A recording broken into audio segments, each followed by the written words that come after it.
मौजूद आहियूं उमरकोट शहर में, जिते 2 लाख मथे आबादी रखंदड़ उमरकोट शहर है, जिते पानी की सहूलियत ना है। रोड रस्ता जेके टुटल आहिनि ऐं हर वार्ड में जेके गंदगी जा ढेर लॻियल आहिनि ऐं गटर नाला जेके उथली पिया आहिनि, उहो गंदो पाणी जेको माण्हुनि जे घरनि में दाख़िल थींदो आहे। इन सॼी सूरत हाल बाबति ॻाल्हि ॿोल कंदासीं उमरकोट शहर वासियुनि सां त म्यूनसिपल गुज़िरियल निज़ाम बलदियाती निज़ाम ऐं म्यूनसिपल कमेटी तरफ़ां अव्हांखे कहिड़ियूं सहूलियतूं फराहम कयूं आहिनि। उमरकोट जी इहा हालत आहे जो गटरनि जी सफ़ाई ठुप न आहे। थर जा माण्हू शहर छॾे हिते ईंदा आहिनि त असांखे उमर शहर जूं सहूलियतूं नसीब थियनि, पर हिते जो इहो हाल आहे जो हिते गटर बि साफ़ु न आहिनि। जेकॾहिं वाटर सप्लाई पाणी अचे थो त 15 ॾींहंनि में हिकु मरतबो ईंदो आहे, त उहो बि साफ़ु न हूंदो आहे, बदबू वारो हूंदो आहे। तंहिंजे करे असांखे म्यूनसिपल कमेटी खे इतला आहे त पंहिंजो पाणी साफ़ु कयो वञे ऐं गटर साफ़ु कयो वञे। 15-20 ॾींहं खां पोइ कॾहिं 10 ॾींहं कॾहिं महीनो कोन हूंदो आहे। हीअ पाणी जी तमामु लॻी पई आहे। पाणी हींअर पासी भरूं पिया तलाउ खां, कॾहिं वाटर सप्लाई खां वठूं था। सफ़ाई सुथराई आहे कोन। पाण ॾिसो पिया हिते गटर भरा पिया आहिनि, जिते वञो खॾा खुॿा, जिते गटर टुटा पिया आहिनि, को आहे कोन, धणी साईं कोन्हे उमरकोट जो केरु। इलेक्शन वेझी आहे उन हवाले सां, पर हूं बि उमरकोट सिटी जे अंदरि पाणी जो वॾो बहिरान आहे। हिकिड़ो त पाणी अचे कोन, जेकॾहिं पाणी अचे थो त माना 15-15 ॾींहं उहो बि अधु कलाकु हले कोन, ऐं अचे हिन टाइम तो जंहिं टाइम लाइट नथी हुजे। लाइट जो बि बहिरान आहे, पाणी जो बि बहिरान आहे। उनखां अलावा सफ़ाई सुथराई त आहे कोन, एडमिनिस्ट्रेशन नाले का शइ कोन्हे। केतिरे ई सालनि खां गटर नाला उथलिया पिया आहिनि पाणी, ऐं जिते किथे थोरो घणो लाइनूं लॻल आहिनि उते त वरी कनेक्शन बि डायरेक्ट लॻा पिया आहिनि। उहो बि बदबू वारो आहे, पीअण जे लाइक़ु बि कोन्हे, ऐं गटरनि जी सफ़ाई ठुप कोन्हे। ऐं हींअर जेके इलेक्शन जो दौरु अचे पियो, अञा बि हिते जमादार अचनि था, टाउन वारा मुलाज़िम अचनि था सफ़ाई करणु, भलो गाइब हो।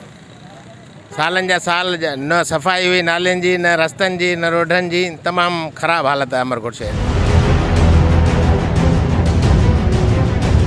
असां हिन वक़्तु मौजूदु आहियूं रामापीर चौक ते, जिते ॾिसी सघो था त मुंहिंजे बैक साइड ते गंद जा ढेर लॻियल आहिनि ऐं गटर नाला जेके इहे उथली पिया आहिनि ऐं गटर नाले जो गंदो पाणी जेको आहे या जेके पाड़े में घर आहिनि जेके उन्हनि जे घर में दाख़िल थी चुको आहे। असीं ॻाल्हि ॿोल कंदासीं रामापीर चौक जा रवासी आहिनि उन्हनि सां त म्यूनसिपल कमेटी तरफ़ां जेका इहे कहिड़ियूं सहूलियतूं अव्हांखे फराहम कयूं आहिनि। असां वटि पहिरीं मेन ॻाल्हि आहे पाणी जी, त असीं पाणी जी किल्लत हिते जाम थी वई आहे। पाणी जी किल्लत मूजिबि असां ॻाल्हायूं त असां वटि 10-15 ॾींहं पाणी न ईंदो आहे, ऐं जंहिं टाइम पाणी ईंदो आहे त हुन टाइम बिजली कोन हूंदी आहे, त पाणी जो जाम सख़्तु बहिरान आहे। असीं बराए महिरबानी असीं लमदार की इहो ई चवंदासीं त पाणी जी किल्लत ख़तमु करे ऐं पाणी जो बहिरान खे ख़तमु करे जल्द खां जल्द पाणी जो निज़ाम सही बहितर तरीक़े सां वञाए। सफ़ाई थिए त सफ़ाई जो माहौल बि सॼो धर्म भरम आहे।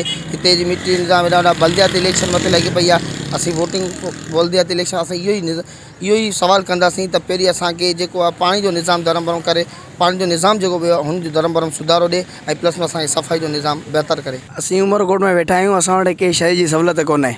पीअण लाइ पाणी कोन्हे, सफ़ाई कोन्हे, डॉक्टरनि वटि वञूं था उते बि कोन्हे। असांजा ॿार सभु परेशान लॻा पिया आहिनि। हिकिड़ो दिलो खणी वञनि था, हिकिड़ा बादला खणी कूलरनि ते, उहो हितां खां 2-4 किलोमीटर परे खां हुतां खां पाणी भरी वञनि था। इलेक्शन अचे बि कंहिं ॻाल्हि जी को सूरत हाल कोन्हे, कंहिं ॻाल्हि जी सहूलियत कोन्हे। असां वटि पाणी बिल्कुलु अचे कोन थो, महीनो पूरो थी गुज़रे थो त पाणी अचे कोन थो। असीं तमामु परेशान आहियूं।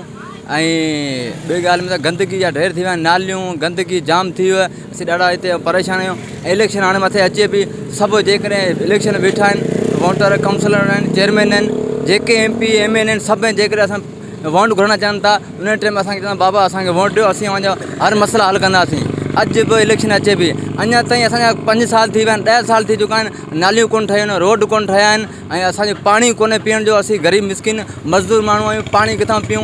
ऐं जेकॾहिं असीं रूटरनि जो पाणी खारो पीअंदा त असांजा ॿार बच्चा बीमार थी वञनि था। इस्पताल में जेकॾहिं वठी वेंदा उते डॉक्टर कोन्हे। असांजी सूरत हाल एतिरी ख़राबु थी वई आहे, हिते को कमु कोन थियो आहे। हाणे जेकॾहिं इलेक्शन अचे पई, जंहिं असांखां वोट घुरणु ईंदो त उहो पंहिंजा असांजा मसइला हल कंदो, असां ग़रीबनि जा अवाम जा मसइला हल कंदो। जेको कंदो सो उनखे असीं वोट ॾींदासीं। पहिरियों असांजो सफ़ाई, पाणी, लाइट ऐं रोड, नालियूं ऐं रस्ता साफ़ु हुजनि त असीं उन्हनि खे वोट ॾींदासीं। 16 ॾींहंनि खां 17 ॾींहंनि खां असांजे ॻोठ, असांजो वार्ड जेको आहे 14, उन में माना पाणी नथा ॾियनि। फ़ोन था कयूं जेको आहे सो कंहिं ऑफिसर खे, त उहो ऑफिसर फ़ोन कोन थो खणे ऐं उनखे रिस्पॉन्स कोन थो ॾिनो वञे। माण्हुनि खे पीअण जो साफ़ु पाणी अवेलेबल कोन्हे। इहा पीअण जे पाणी, साफ़ु पाणीअ जी जेका स्कीम आहे, जंहिं ते अॼु उमरकोट खे पाणी पियो मिले, अलाह जी महिरबानी सां उहा बि हिननि पीपलनि जी ॾिनल कोन्हे।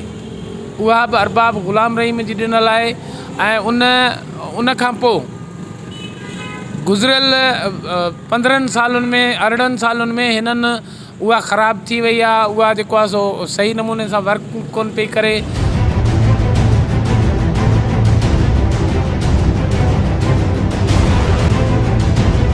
बिल्कुल असां हिन वक़्तु मौजूदु आहियूं तारीख़ी क़िलो उमरकोट जो जेको मेन गेट आहे उनजे भर में हिते मौजूदु आहियूं, जिते तव्हां मुंहिंजी बैक साइड ॾिसी सघो था। जेके उमरकोट शहर जे गलियुनि लाइ जेका गुज़िरियल बलदियत इलेक्शन में ब्लॉक आया हुआ उहे जेका अञा ताईं न लॻी सघिया आहिनि।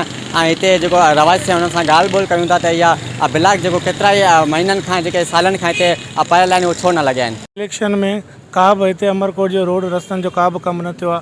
अञा ताईं तव्हां हिते आसे पासे ॾिसी सघो था त गटर नाला टिपिया पिया आहिनि, रोड गंद जेको आहे रस्तनि ते आहे। ऐं मुंहिंजी बैक साइड ॾिसी सघो था, इहो हिकिड़ो अमरकोट जा जेको ब्लॉक आयल आहिनि अञा ताईं रोडनि ते न लॻा आहिनि, ईअं हिकिड़ो शो ऑफ पिया आहिनि।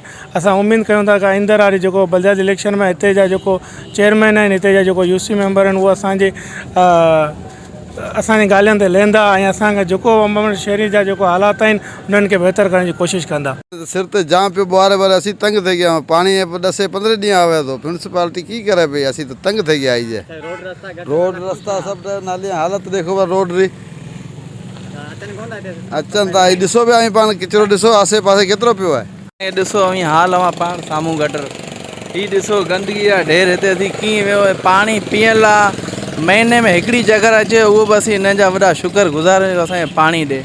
हाणे ईंदड़ असीं काउंसिल कुझु रिक्वेस्ट कयूं असांखे वधि में वधि हफ़्ते में हिकिड़े जगह पाणी ॾियनि ऐं असां सफ़ाई रोड ॾिसो हालत। ही 20 साल जेको हुकूमतूं हुयूं आहिनि, पीपल्स पार्टी जी हुकूमत 20 साल आहे, 20 सालनि में कुझु कोन थियो। हाणे अवां ॾिसो ही छा थींदा हिते जा। इहो ई दरख़्वास्त आहे, असां वटि न को आहे पाणी हिते पीअण जे लाइ, ऐं न को आहे असां वटि रोड। ऐं जंहिंखे टोन कमेटी में चओ या कंहिंखे बि चओ त भाई गंद खणो या सफ़ाई करायो या पाणी ॾियो, या त पाणी अहिड़े टाइम ॾींदा जहिड़े टाइम लाइट वेंदी हली।